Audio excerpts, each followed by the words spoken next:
Viewers, ভিডিওতে যাকে আপনারা দেখছেন ইনি একজন ব্রেন স্ট্রোকের পেশেন্ট। ইনার ভিডিও এর আগেও আমরা আমাদের চ্যানেলে দেখিয়েছি। আমরা কিভাবে প্রত্যেকটা পেশেন্টকে সুস্থ করে তুলি তার কিছু অংশ আপনাদের দেখানোর চেষ্টা করেছি। আপনারা দেখবেন এবং গ্রামাঞ্চলে যেসব জায়গায় ফিজিওথেরাপিস্ট পৌঁছাতে পারে না, তারা এই ভিডিওটা দেখে অনেক কিছু শিখতে পারবে এবং তাদের পেশেন্টকে যতটা সম্ভব তারা সুস্থ করে তুলতে পারবে। এটাই আমাদের সামান্য একটা প্রচেষ্টা। কেননা অনেক জায়গায় ফিজিওথেরাপিস্টের অভাবে অনেক পেশেন্ট সুস্থ হতে পারে না। তাই আমাদের এটা একটা সামান্য প্রচেষ্টা এবং এই প্রচেষ্টায় আমরা আপনাদের সাহায্য কামনা করি। এইজন্য আপনাদের প্রত্যেককেই আমার একটা অনুরোধ যে আপনারা ভিডিওটা বেশি বেশি করে শেয়ার এবং সাবস্ক্রাইব করে দেবেন এবং চারিদিকে ছড়িয়ে দিন। যাতে বাড়ির লোক কিছু অংশ সুস্থ করে তুলতে পারে তার পেশেন্টকে। এইটাই আমাদের চেষ্টা।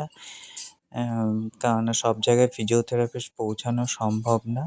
তাই আমরা প্রত্যেকটা জিনিস ভিডিওর মাধ্যমে তুলে ধরছি। এর আগেও আপনারা এই পেশেন্টটাকে দেখেছেন যে ইনি কিভাবে হাঁটতে চলতে পারছে, ওয়াকারেও হাঁটতে পারছে, স্টিকেও হাঁটতে পারছে। এখন আমরা যেই জিনিসটা আপনাদের ভিডিওর মাধ্যমে দেখাচ্ছি, এটা কেন দেখাচ্ছি, এইটা আমরা এখন এই পেশেন্টকে আমরা সিঁড়িতে ওঠা প্র্যাকটিস করাবো।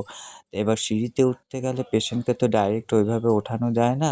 তার আগে কিছু স্টেপ থাকে যেগুলো আমাদের ফলো করতে হয় এবং স্টেপ বাই স্টেপ যা লাইন অফ ট্রিটমেন্ট আছে সেইভাবে আমাদের এগিয়ে যেতে হয়।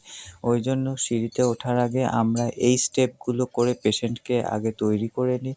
তারপর আরও কিছু কিছু স্টেপ আছে যেগুলো আমরা টুকরো টুকরো করে আমাদের চ্যানেলে আপনাদের দেখাবো। এবার আপনাদের সহযোগিতা আমরা অত্যন্তভাবে চাই। আপনাদের হেল্প পেলে আমরা আরও কিছু লোককে হেল্প করতে পারবো, সাহায্য করতে পারবো।